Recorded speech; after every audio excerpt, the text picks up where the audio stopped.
It is June 15th, 2023. This is the SOS show with James Lott Jr. I am James Lott Jr., the super organizer and life coach, and I'm happy to be here with you today. We're back after our 8-year anniversary last week. We are here for you, continuing our journey, talking to people who are trying to help change your life. And in the process, I learned things along the way too. My next guest is totally in the realm of what I like, and that is we are not robots. We are not perfect. We are humans. And so what he is trying to do is to help us work more efficiently, that whole saying, work smarter, not harder. I would put them in this category with that. His book is behind you if you are watching, The Purposeful Growth Revolution, but he talks about a program that he has that is the 4-day work week pilot program. We're going to talk about what that is also. It's about his book, his purpose. He has, okay, let's get to him. I always like to make sure, I love biography, so I'll make sure. He's also a best-selling author, keynote speaker, consultant, visionary business leader.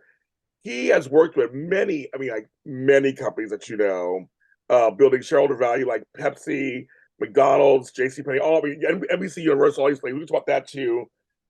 Right now, he's the chief growth officer for Leaf Growth Ventures, I don't know what that is.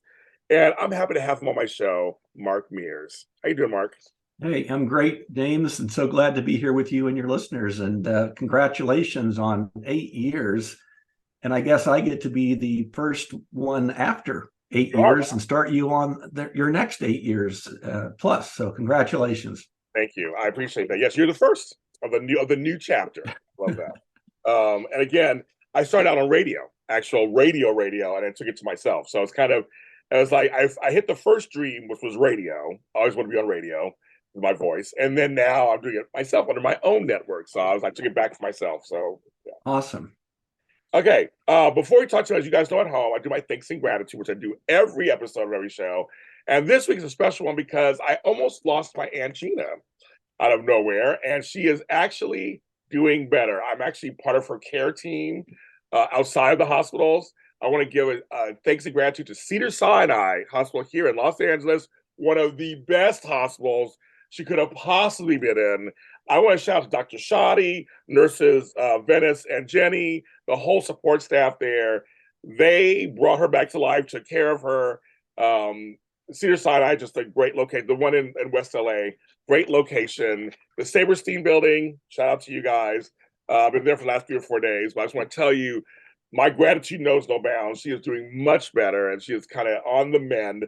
And also I want to give a shout out and thanks to all the folks who are trying to help me find her dog. So if you're watching this and you just happen to know where Breezy is, we're trying to find her 11-year-old dog. Please, thank you to all the folks. The whole neighborhood has come. I've actually seen, like the old-fashioned, the neighborhood has come together, which I haven't seen in Los Angeles in a long time. So I live in gratitude for that. That's my thanks and gratitude. Mark, isn't that crazy? That's awesome. Well, that's a lot to be grateful for, and so glad that your aunt is on the mend, and hopefully we can cobble together the neighbors to help find Breezy and have a reunion. That'll be awesome. Yes. We haven't given up. We have not given up. So that's great. Okay, so I want to talk about you first. Since he and I met, we've talked a little bit off camera several times, and I really like you. And I bring up this whole thing about we are humans. We're not robots. We're not perfect. We're imperfect. I kind of want to start with your philosophy a little bit about can you kind of expound whatever words you want to use on the concept of, because you say we are whole people. Yeah. So can you talk about that a little bit, please? Yeah, I can. And I love that topic because for me, this notion of purposeful growth is what I stand for. And, unpacking it a bit is this idea around, I believe we're all given a God-given purpose, but the reason I say purposeful growth is because that's more of an action word. If we say, oh, I found my purpose, but then I'm not acting on it, well, then you're still hiding your gifts. And so this idea of the purposeful growth revolution is at a perfect time in history. And many major, what I call step function change growth opportunities happen because of catalytic events that happen in our life or our world, right? War, famine, disease, or it could be invention, innovation, discovery. You think about technology. And here we are talking about, chat GPT and Oh AI yeah. and Oh yeah. AR and VR. Don't get me started on that. Don't get me started on that. Don't get me started on that. So I say that, until the robots or the zombies or AI takes us away, Yes. we're all still humans. And so as I now kind of parlay my experiences in the workplace to this new world of work, my goal is to put the human back in human resources. And so when I say we are whole people, I come back to the whole Simon Sinek start with why. We've all heard people want to know why you do what you do before they care how you do it or even what you do. And while I agree with that in principle, I believe we should start with who, and specifically who we serve.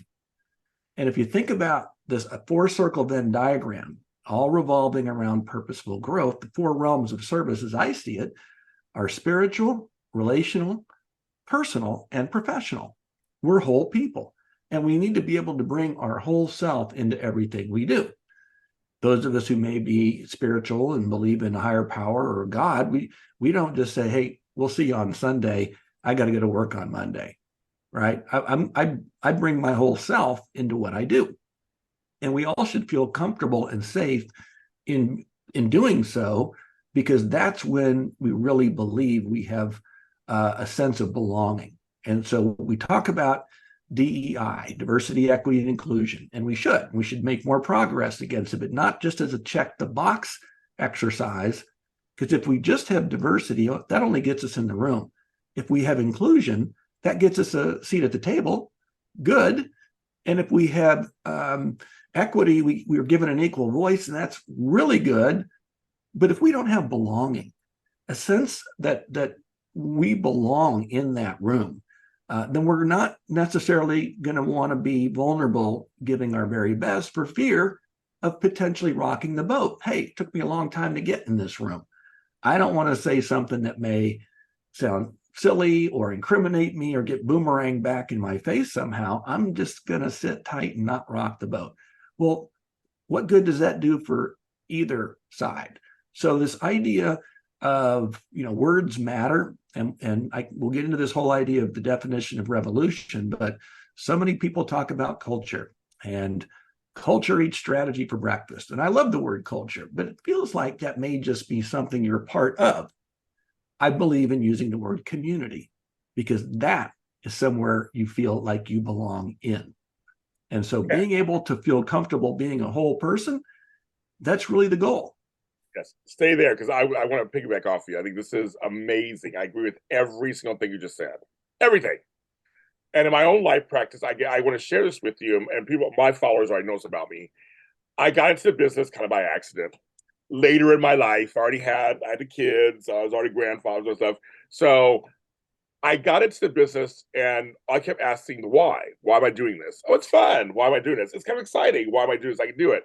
But it wasn't until a few years ago, Mark Mears, a few years ago, I changed it to, hey, who is my audience? Who are tuning into me?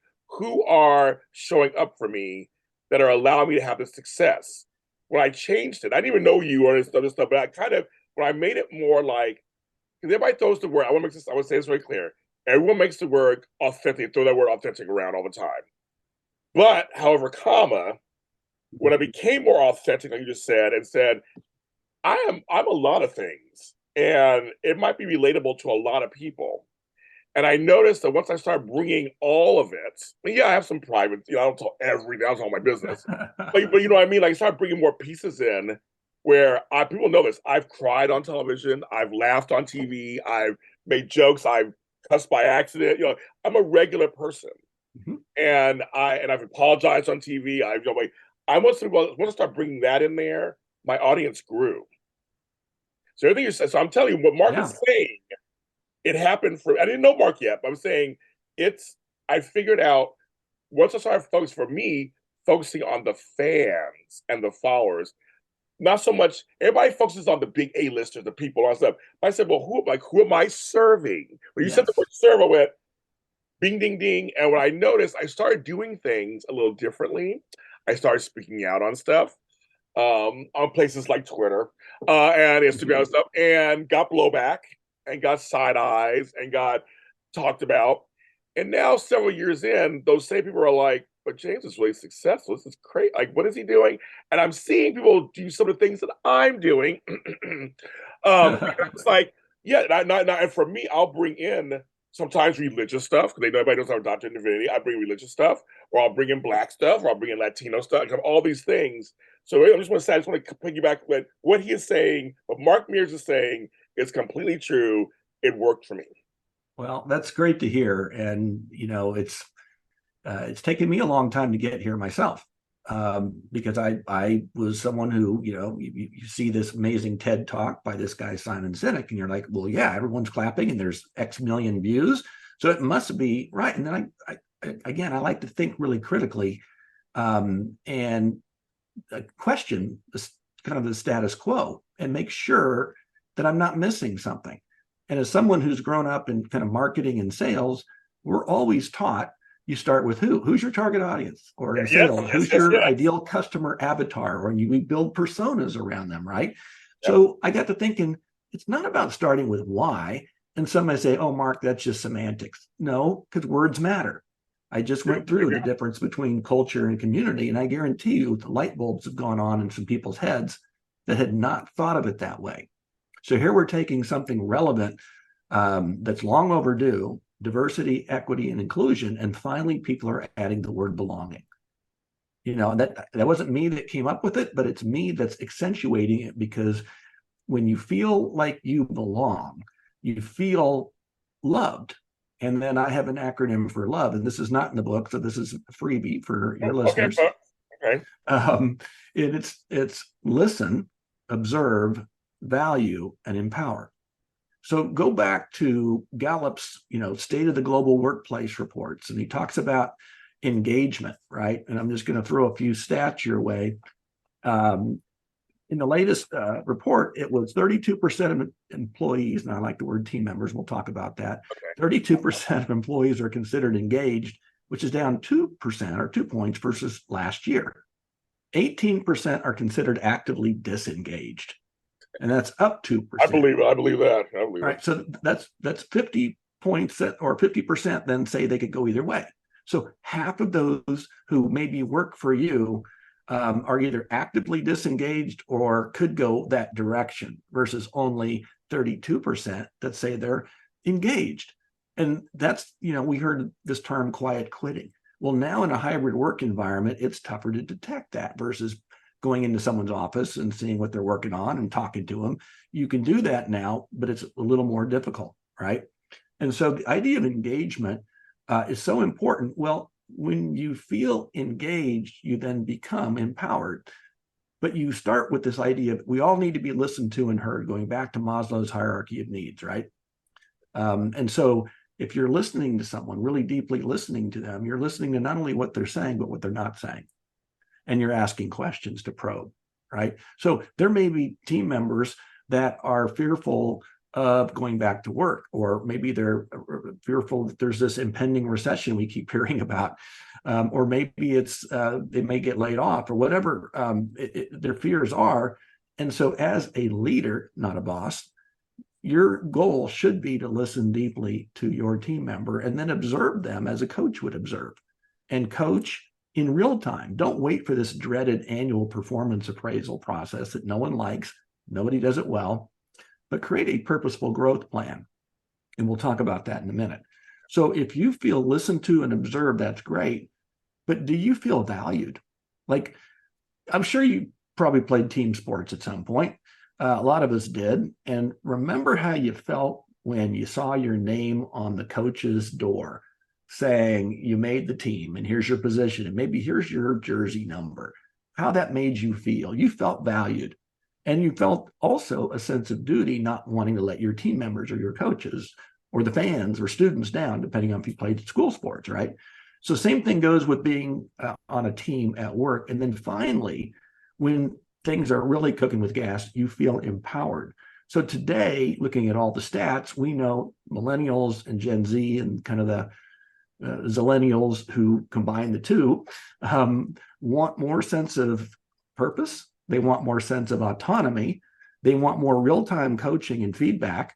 And they want to be able to do their best at work. So when we talk about what this whole quiet quitting through Gallup, and they say, all right, so what are we missing? Why are the gaps going up and down and creating this bigger sense of disengagement? Well, one is clarity of expectations. Two, connection to the mission or purpose of the company.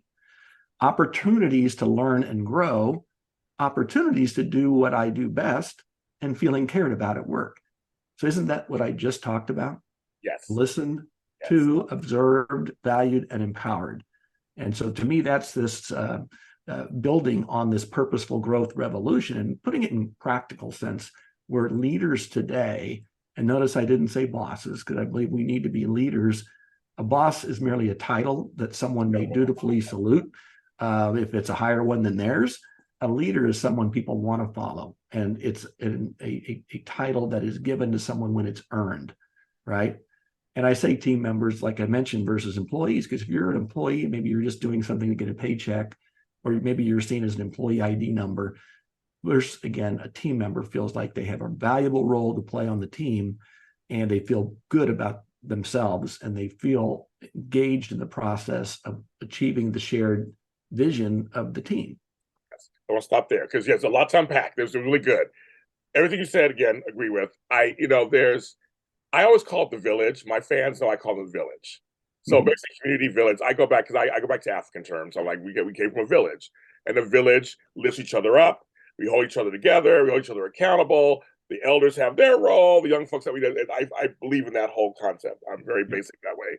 So when you say community, I agree with that also. Also, words do matter. I'm going to say it really quickly. I have personally, I'm a former spelling bee champion, so that's another story of my life. Wow. So I love words. I'm a big words. So my grandmother loved words, so I'm a big words. Like there are words I've taken out of my vocabulary. I don't say perfection or any part of perfect. It's not the words I use to describe stuff. I don't say minority anymore because none of us are minor. Like I feel like words are. Like you said it several times. I'm like, no, I agree. When you say leader to the boss. Yep. It reminds me back in the folks in the Stone Age when I used to work retail, when they had stone tablets and horse and buggies. And I became a man. When I moved into management positions, that could be supervisory or a manager. The other manager kept saying, "Rule by fear, rule by fear." That was a big thing for a while. Rule by fear, also respect. I always did the opposite, and they didn't like it, but they liked the results that I did. So I always clashed with upper management a lot of times, but they couldn't argue because my numbers were good. And it was because of the things you said. When you actually treat your employees like people, I'm not saying let them run all over you, like you're in charge, but when you treat them like people and actually give them incentive to feel ownership, whether it's selling jeans or pizza, they will do the best for you. Isn't that true? Absolutely true. Everything you just said. And I also love that you don't like the word perfection, because I don't either.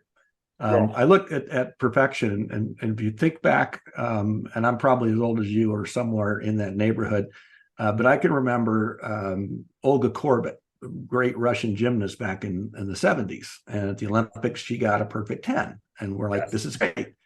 And then we see in the 80s, Mary Lou Retton from the US gets a perfect 10. Okay. And now we're seeing Simone Biles, the most transcendent gymnast of ever. Yes. And she gets a 10. So are they all equal? No. So there's no such thing as perfection. There's only the goal of, a pursuit of excellence, but you can never attain perfection. That doesn't mean you shouldn't shoot for it, but you also shouldn't beat yourself up if you don't achieve this by definition, unreachable figure. Right. I also want to say something else you mentioned too. Something that's very important. So for those of us who are Christian, who do believe in higher power at times, you're taught that your steps are ordained. That's one of the things I always say. Your steps are ordered for you, whatever. But I would tell my young people, some of them would just sit around waiting for something to happen. I go, no, that's saying you sit there and wait for it to happen. You still got to work. So that's kind of the thing too. It's like you can have your belief. Yes, you should have belief and faith. They say God tells you never to worry. Now, I get all that stuff, But it's like, no, you have to still go out and still go to school or do something or get a job. Like, you can't just sit at home like, well, it's not happening. I've had it happen. So like, it's not happening to me yet. I thought it was just happening to me. Like, no, you have to kind of go out there and work. And I kind of was chuckling about that with one of my nephews once recently. And I'm like, no, you still have to go out there and do the work. But it's like, no, you can trust it. You can trust the things, but you have to. So I want to share with you. It's kind of, that was one of those things. You got to do the work. Yeah. Well, I mean, first of all, faith without works is death or dead, right? So, I mean, you have to realize that to your point, you've got to do the work. And if you're someone who believes in a higher power, you have faith that they're going to give you the tools to be successful if it's aligned with their purpose for your life. Yes. And so I know for me, just like you, God's put people in front of me to help me along my growth journey, whether it was writing the book, whether it was getting their website up, whether it was getting this purposeful growth self-assessment done. He uses people to do his work, right? And so that would be the comeback to anybody who said that, because I do know people as well that they're just like, well, I'm waiting for God to provide. Well, yes, exactly. But you kind of got to do your part. Yes. It makes you chuckle a little bit, but but it's just like, yeah, you can just sit. Nothing's just like that. You'll just sit there. It comes. Got to work. Okay, so I can talk to you all day long, but no one listens to a 5-hour podcast unless I'm sure. So I'm gonna move on. So that purpose, you have to come back on again another time, but for this purpose, I'll move on to the purposeful growth revolution. Yeah, let's do. Yeah. And there's a wonderful case to be made, and I'm not going to go through a ton of stats. Your listeners will go, what? But there was a McKinsey study done a little over a year ago that said nearly 2/3 who they surveyed said COVID has caused them to reflect on their purpose in life. And nearly half said they were reconsidering the kind of work they do because of the pandemic. And millennials were 3 times more likely to say they were reevaluating work. And so what it says is, it's almost as if COVID gave us all a bit of a timeout to kind of reflect deeply on not only what, but who matters most in our lives. And when the Sloan School of Management at MIT did a survey of 34 million people who left the workplace, they asked the simple question, why? And the number one answer, James, over 10 times more than the second highest given answer, was toxic work environment. Wow. And compensation didn't come up until number 16 on the list. And it's like the old broadcast news movie where the guy says, I'm mad as hell and I'm not going to take it anymore. But I'm not going to go back to that toxic work environment. So another group called the Science of Purpose studies this for a living. And they said individuals with a connection to their purpose experience 63% increase in wealth, leadership, effectiveness, and fulfillment. All good. They learn twice as much. They're 4 times more engaged. We're just talking about engagement, and are 175% more productive. That's almost 2 people worth. And then companies with a connection to their purpose experience higher margins as purposeful firms are 30% more innovative. 73% of customers say they would switch to higher purpose brands and even be willing to pay more for them. And they have higher levels of retention and tenure, which are major issues, right? And then 54% said they have more fulfilling work relationships, which we know from Gallup is a determining factor of whether someone's engaged at work. So this idea of the purposeful growth revolution really has those 3 definitions of revolution as I've studied. 1 is an uprising of the people for the reasons I just mentioned. 2 is a dramatic change in the status quo.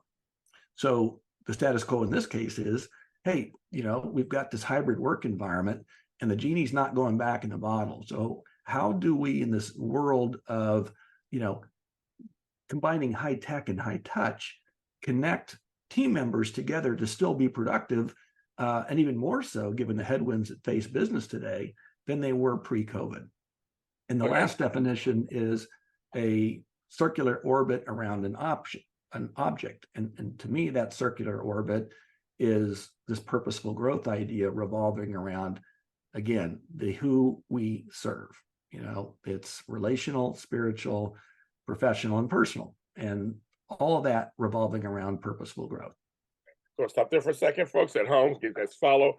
And if folks, you don't know what high touch, as a certified life coach, you learn about high touch communication, low touch communication. High touch where you're right in front of them. I'm not trying to make it as basic as possible, because you're right in front of them and giving the information is right in front of them. You're not like doing it through some book or something. Like you're right in front of them, talking to them, being in front of them. So that's something that's a term that I know well. But I also want to say it goes back to that old saying that great grandma said to me growing up: "Not all money is good money." And it's funny because also I'm a Gen Xer, so I was raised to go get a job, stick with it, and you work out, that's it. So I had to fight that as I got older. I left that behind at age 40. That's when I changed my whole life. But I mean, but growing up it was like not all money's good money, but you gotta do what you gotta do. Where this newer generation is like, no.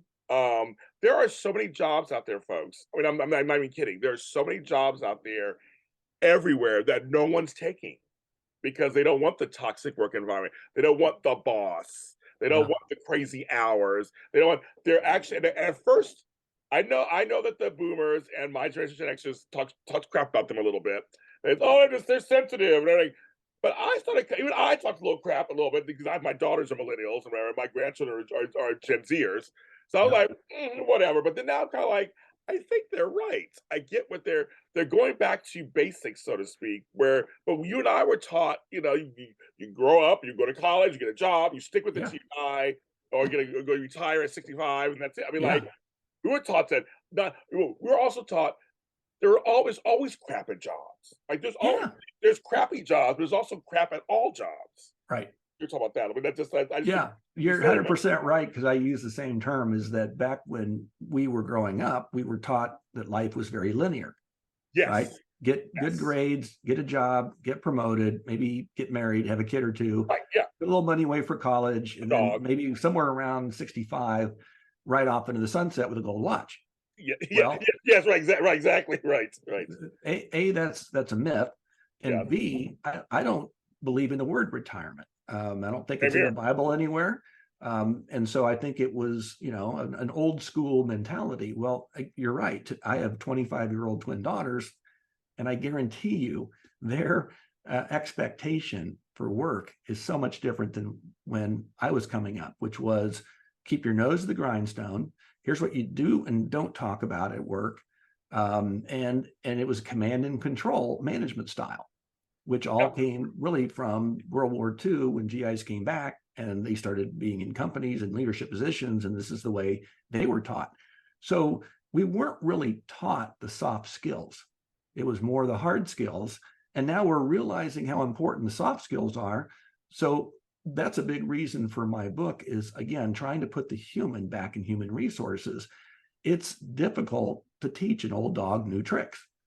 But if you hit them where they live, which is the pocketbook, and you think about how much money is spent in recruiting and hiring and training and rewarding and retaining a team member, that if they walk out the door, the process starts all over again. And what productivity is lost? Well, their spot is open, or someone else now has to work 2 jobs to fill in, and likely not getting any more money. So how gratifying is that for them? And so young people today, they grew up in a digitally native environment. And so they see subscriptions as this is Spotify, or this is Netflix, or this is whatever. And if I like it, I like it. And when I don't, I bounce. And they're saying and doing the same thing in the job world, and saying, look, this isn't what I thought work was like. Oh, I want to be paid this amount, but I don't want to have to live that crap. I don't want to, go through the commutes and the long flights to places and whatever that my dad had to. I want a different life-work balance, not work-life balance. I want to tell you something. I was writing this down when you were talking. I'm like, I look back at certain jobs I had where, and back this is when I was on salary.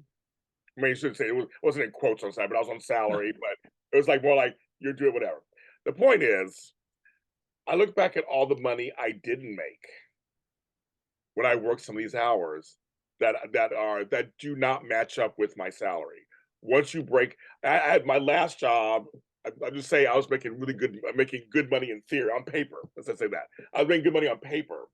But once I started breaking, I remember before I left, I started breaking down my hours, and I'm like, so these 80 hours a week this week, these 70 hours work this week, and I'm getting paid. I'm like, when you start breaking that down, it was shockingly like, I'm exaggerating on some level, but not really that far off. It was like I'm making $5 an hour, making $10 an hour. Like when I do it that way, and all the phone calls I take after I'm away from work, and all the, Right. like, and right, and all the travel that I did, and the travel time that costs money to, like, I realized I'm losing money. I mean, it seem that way, but I Yeah. recognized it when my first year, when I quit everything at 40. Well, I was 39, turned 40 like a few months later. I came back to LA to start my life over. And I had some savings. So I was doing fine, but I wasn't making the money yet. I was starting this business, I was starting all this stuff. I was happier. And you know Yeah. what? The money that I was making I made enough money to pay for things. Yeah. But it was closer to the hours I was working. Yeah. So it goes back to your thing of I was actually rehumanizing myself, right? I Yeah. guess at some Yeah. level. Yeah. No, I think and many people end up in burnout or have heart attacks or Yes. other things due to stress and anxiety because they're either A, trying to keep up with the Joneses, or B, feeling like this is just the way the world is and you better toughen up, buttercup, and Yep. keep your nose to the old grindstone and take one for the team, all those things, right? Yes, all those And then things. then Yeah. what happens someday, you wake up and oops, now maybe I have a health issue, or maybe I don't know my kids as well as I should, or maybe I have an issue now with my spouse or whatever it is. And so that again, and some lessons that I've learned, the hard way. I'm trying to communicate through this book of a kind of a what would I tell a young Mark Mears, if I knew then what I know now. And I came up with a purpose statement uh, tied to my personal brand plan. And coming from the marketing world, that I thought, hey, I'm helping all these big brands grow.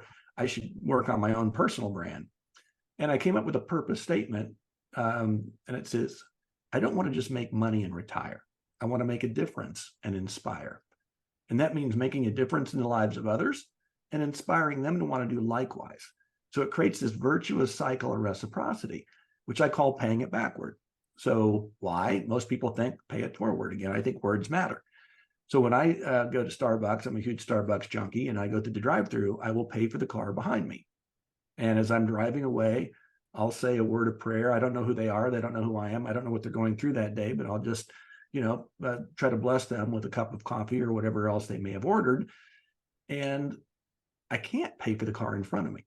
They've already gone. Oh, right. Okay. Okay. So I pay for the car behind me, and I often find out that kind gesture on my part created a chain reaction to where they're wanting to now to pay for the car behind them and so on and so forth. So that's what I mean by paying it backward, is creating this ripple effect, like putting a stone in a pond and then seeing the ripples, and they get bigger as they go out, right? I got to tell you a story. You just inspired me really quick. It was my 50th birthday, and I had a really tough year. When I was 49, I got Bell's palsy and I got a severe case. So I was sick the whole year. I couldn't talk, speak. It was crazy. I came Wow. back to life. For me, it was prayer, B vitamins, whatever. I did all I had to do. Came back. So I'm back to what I'm doing. But so I was turning 50, and I had a house, and so when I sold the house, and I was just like, okay, I'm doing good. I'm getting ready. It's all pre-pandemic, of course, right before the next year. I had no idea. But my friend and I said, let's go to dinner. Let's celebrate. He had a big win too, or something. It was like, let's celebrate your birthday, my big win. And it's this place in LA called Barton G. Barton G, it is a little tiny hole to wall place they call it Instagram ready. The food, it's very expensive. The food comes out. It's like, for example, you order some fried chicken, it comes in a chicken coop. They bring you a whole big chicken coop with the fried chicken in. You want popcorn shrimp? They bring out a whole popcorn maker. It's just elaborate. Everything's elaborate. You Wow. want some lamb chops? A spaceship comes in, and it's just incredible. So Wow. Cool. my friend and I were there, and again, we're always helping other people. We're always out there trying to serve, our village. But we're like, we're gonna treat ourselves, and we had enough money each. We would get there just for folks at home. For two of us, we had ordered whatever we wanted, which we really get to do. And so our bill came about $500. Wow. For dinner. That's with drinks, everything. But midway through, we met these two people next to us, and it was her 50th birthday. And we were just being friendly and started talking and cheersing each other and everything. So when the bill comes, one over there says, "I'm paying for them also." And at first we were like, did I just hear? Because we saw the bill, it said $500. We're thinking they're ordering everything too. So like, I mean, and my friend goes, "Wait, what?" I'm like, "What'd you say?" And she tells us, goes, "Oh no, I'm paying for their bill too. Happy birthday." And I go, "Oh," I'm like, I'm like, "Oh my, they just do. They just do." I mean, that's kind of. She's like, "I have the money." I said, "I have the money. You guys were so sweet. You've made our day. I'm paying for yours." Oh man, that's awesome. A grown man will start crying, but we both were such shocked. But it was one of those things where, like you said, she was paying it backwards, so to speak. It was like in a weird way. She was like, we were together next to each other. We were about to leave, Yeah. and she did this nice thing. I paid it forward later to somebody else. I brought somebody there and paid for it. Did that, but in that moment, it was just like no one. I've never been that nice before in my life. So this was like I couldn't. I've never forgotten that. How did that make you feel? It made me feel valued. Ah. Number one, it made me feel Mm. very valued. Like I'm not just existing in the world. That when I am nice to somebody that I don't know, I'm just being. I mean, I'm just being me, and they accepted me on some level. Yeah. And in this world, as a person, as a black person walking through this world, that's not always the case. Yeah. And just for the sake of the story, they both were white, so Yeah. just for the sake of the story. But we also felt I felt heard, I felt accepted, I felt valued, and I felt like at that moment we were just four people celebrating birthdays. Doing life together, right? The reason I asked you is because it fits perfectly with the love model. There you You go. felt listened to and observed and valued, and then you were empowered to go do likewise and pay it backward for somebody else, I right? did. A few months later, yes, I did. What a great story. And it doesn't shock me at all, given your personality. But congrats on beating Bell's palsy and your friend's birthday and all, and just that story. And now you get to tell that story, just like I get to tell my Starbucks story, which is Right. now feel puny beside yours. No, but see, here's a good point to that. No matter how large or small, you still affected someone's day. Absolutely. That's the thing. So literally, she did what you did. It was the same gesture, but Yeah. just like yours was something, and yours maybe even more so impactful because it was a regular day thing. I'm a Starbucks person too. We all get our coffee. So you did something for somebody that probably really didn't expect it at all. It wasn't an occasion. Nothing. I'll be if I was in the car behind him, like, "Oh my god, really?" I'm like, I just get my coffee in the morning. Like that would be to me that's almost a little more impactful in some ways than. Well, I don't want to compare impact, but I will say that when I get up to the window and I say I want to pay the person taking the money at the window, their eyes light up. Yeah. And then when I say, could you do me a favor and say this to this person when they come up and you tell them that gentleman in front of them is paid? Say, "God bless you, your debt has been paid." And so now they're getting a blessing beyond just a cup of coffee. Yeah. And so hopefully that has some far reaching, and maybe again, they'll feel seen and heard. They'll feel valued as a human being, because who knows what they're going through in that day. Yeah, who knows, right. Made their day. So for me, maybe it's a $4 or $5 cup of coffee or some other treat they may have ordered. But for them, it may have made all the difference in that day. And I drive away feeling good about myself. So it's the people in Starbucks are feeling it, the people that behind me, they got the blessings, and then me. So it's win-win-win. And I think if more people acted like that at work. And so we say we need to bring love into the workplace. I don't mean the kind of love that's going to get you a quick call from HR and escort out the door. But I mean being listened to and observed and valued and empowered, and treat people as human beings. And if you are, who'd want to quietly quit that? Who'd want to, be disengaged because you'd be feeling like you were stealing from, your employer? And then who'd want to leave that? So you'd want to stay in that environment, and then you'd want to pay it backward to show that same empathetic style of leadership to people that maybe, you lead. But there are two things you said that I also want to touch on. Also, all these tidbits. One, I have a friend, a colleague, and a friend who used to always say, "We all win when we all win." Yeah. And I love that saying. And that was at work. That was the whole thing. Like the whole team wins and we all work together. We all win together. Number two, though, you said something a little earlier that was my problem at 39 years old was like, who am I at work? It was like I had it. We said we grew up. You have a purpose. I went to college, got the degrees, and this, blah blah blah blah. And at 40, basically, I'm like, well, who am I? None of this is my passion. I don't know. I did it because I had to, like kid, whatever. It's like now I don't have to worry. The kids are grown. They're in college. They have their own families, start their own families. So they're kind of good. I don't know about them. Now it's me. What is Jane? So my question a lot of time was, who am I? And who am I in relation to this work? So now being an entrepreneur, that's built in. I can take the who am I and build it in myself. But you said something earlier, but I just want to bring that up too. That was like, that's a question a lot of people ask also. Like, oh, well, now the kids are grown and I've been at this job for 20 years, or I've been searching around for jobs, but I take these bad jobs, but I don't know what they like. We run around thinking, who am I? Like, who am I in all this?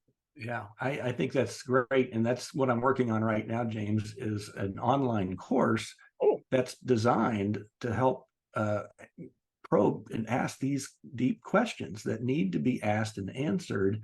Otherwise, we're just like, a bobber in the water, just kind of floating around, right? And so if we ask the question, who do I serve, within those four realms, and remember, one of them is personal, so mind, body, spirit, and soul, is kind of the breakdown of the personal realm of service, and there's spiritual, and there's relational, like who matters most in my life, and what is my role to them, and what is their role to me, and then professional. What lights me up? What do I want to do? Et cetera, et cetera. And then when you get past that question of who I serve, now you get to your why. And that asks the questions of, what lights me up? And what do I do best? And what do I like studying? And what does the world need from me? And how can I make a living doing it? And then you get into how, which are kind of how are we unique?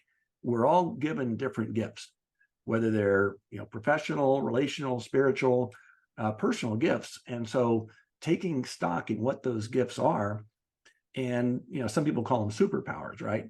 So I'm in Kansas City, and home of the world champion Kansas City I Chiefs. love my burnt ends at Jack Stacks or Gates Barbecue. Let me start it. There you go. Now you're talking. Well, Kansas City. We have a quarterback you may have heard of named Patrick Mahomes. Well, yes. He's a pretty good quarterback, but he's probably not a very good tackler. So what if a coach came to him and said, Patrick, you can't tackle for crap. I'm going to put you on the defensive line until you learn really good tackling techniques. That would be absurd. But so often companies see people and they say, well, we're looking at shoring up your weaknesses. So we want to put you here so you'll be more well-rounded. And didn't I just tell you that people get disengaged when they don't get to do what they're best at, right? So your how is the superpowers, how you're unique and how your leader can literally serve as a coach and help guide you into being the very best version of who you are. Then we get into the what you do. And so often in this kind of annual performance appraisal, which I mentioned, I don't like the word appraisal because that sounds like real estate or cattle or something, right? Yeah. And doing something once a year is really ridiculous when people are saying, I want more clarity on my role and I want more feedback, constructive feedback. And now what if I had this purposeful growth plan that I could sit with my leader and go through the who I serve so they know kind of me as a whole person. I get to then say, here's why I do what I do, my motivation. Wouldn't you as a leader want to know how you can motivate someone? And then I get into my superpowers or how I think I'm unique. And wouldn't you as a coach want to provide real-time coaching? I mean, Andy Reid, the coach of the Chiefs, doesn't wait till the end of the year to coach. He does it all the time, right? And then finally, the what is, hey, well, yeah, we got to get the work done. And here's what our goals are. Here's the role you play. Here are your specific, accountabilities. And then here are the resources that you may need. And how can I, as a coach, help you accomplish your goals for the benefit of the team? And so having that tangible document when you're finished, to me, would be something very worthwhile. And so I'm working on that right now. It's funny. I was supposed to be in Kansas City for my birthday this year, last month. I was supposed to be there, and the plans fell apart. I was supposed to be there with my friend. We were going to go to a baseball game. He was trying to visit all the stadiums in the country and all this stuff, and I couldn't make it. I have family there. I couldn't make it. So I knew from Kansas City. I didn't realize that. So, yes. Awesome. I Yeah. love the Country Club Plaza area. That's my area I stay in. Oh, it's gorgeous. And, Yeah. and when it's lit up during Christmas season, the holidays, it's like an old Spanish mission architecture. And then the outline of every one of these ornate buildings is lit up with lights. And so on Thanksgiving, they have a huge lighting ceremony, big event, music, the whole 9 yards, and the mayor and some special guests get to kind of pull the switch. And then the whole plaza is illuminated, and it stays that way into, I think, the first week of January. But it's just gorgeous. If people haven't been here, you got to come, and specifically during the holidays. I do it all the time. Power and light district, everything. I do it all the time. There's stuff to do. I said again, my burnt ends. I'm all about my burnt ends. My burnt ends. Yeah, I love them. It's God's candy. We don't have it in California. We call it God's candy. Oh no, I trust. Believe me. Believe me. My go chicken go is my place. All my places there. Before we end this, I can talk to you just forever. But one thing I want to end note on, and just your last words on using the word personal in business, because that is a word that's coming up more and more now. I've had people on my programs talk about bringing the personal back into business, but like with different definitions, of course. But I'm just curious for you, kind of the last word on it, just like why it's okay and what kind of personal we're talking about to bring back into business. Yeah, well, I think again, I use the word human because we're all humans, and so we should be able to relate to each other on a human level. And just like you and that dining experience where you felt like you were sharing a moment, right? For me, being able to work collegially and collaboratively as a member of a team is the most satisfying times of my work life, my sports life, and my personal life. And so the old adage, together everyone achieves more, right?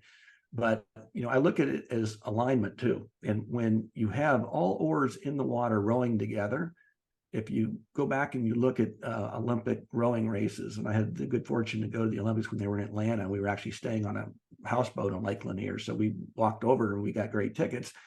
All of the athletes from all the countries were all well fit, but they were all different sizes and shapes. But when they were in the boat, their cadence was this idea of alignment, rowing together. And I'm told now it's called swing. And so when you have swing, that means you're, really moving that scull through the water as productively and efficiently as possible. So as a leader, allowing people to be purposeful and then creating a purpose environment where a community, I say, where people can feel like it's fertile growth opportunity to grow into their God-given purpose. And when you've got that, it's magic. And there are several companies that have done it, and they're outlined in my book. So to start, I'd say take the Purposeful Growth Self-Assessment. It's on my website. It's free. It takes about 5 or 6 minutes, and it's markamears.com. And so if you do that, when you're done, you can download your own personalized, customized report that has the scores from each of these 4 key areas that are outlined in my book. And you can kind of use that as a benchmark to find out where you stand with this whole idea of purpose and where your company stands. And so you can see whether you're aligned or maybe you're misaligned. And that's a good place to start. Very good. markamears.com. Start there. Mark Mears, thanks for being on the show. Thank you. And if your listeners would love to connect with me, I'm on LinkedIn and would love to continue this conversation that way as well. And James, thanks so much for your time. You are a pleasure to speak with. Oh, it's neutral. And folks, I should tell you this, my LinkedIn got hacked last week. So I have to start a whole new league. Someone went in, they erased everything and changed it to somebody named Susan Park. So you see a Susan Park, it's not me. I had to go through a whole thing with Google and YouTube, and it was a big mistake. I had that account for like 9 years. All my contacts. So I'm gonna have to start over. I'll start over. It's fine. This person, the hackers, they're criminals. They do stuff. But that will keep me down. So I will start it. So you see that I'm gone from LinkedIn. It wasn't by choice. I'll be back on there again soon. Awesome. That's a problem when you're in the public eye or just have anything on public websites, just things like that happen. You're So a target. Yeah. Target. Marketing Mears was great. I am James Lott Jr. You can follow me. We're all James Lott Jr.'s are sold at James Lott Jr. on all social media platforms. A lot of help.com is LOTT, my last name.com. I have over 65 books. I got lots of stuff out there. Of course, I'm still an organizer also. I teach a lot of classes. So check out my Zooms that I do every month. I have about 5 or 6 classes I teach every month. And I want to thank all the folks who have been joining me for the last almost year of this new venture I've done. It's been a wonderful pleasure to serve you. I'm James Lott Jr. Everybody have a great week, and we'll see you next time.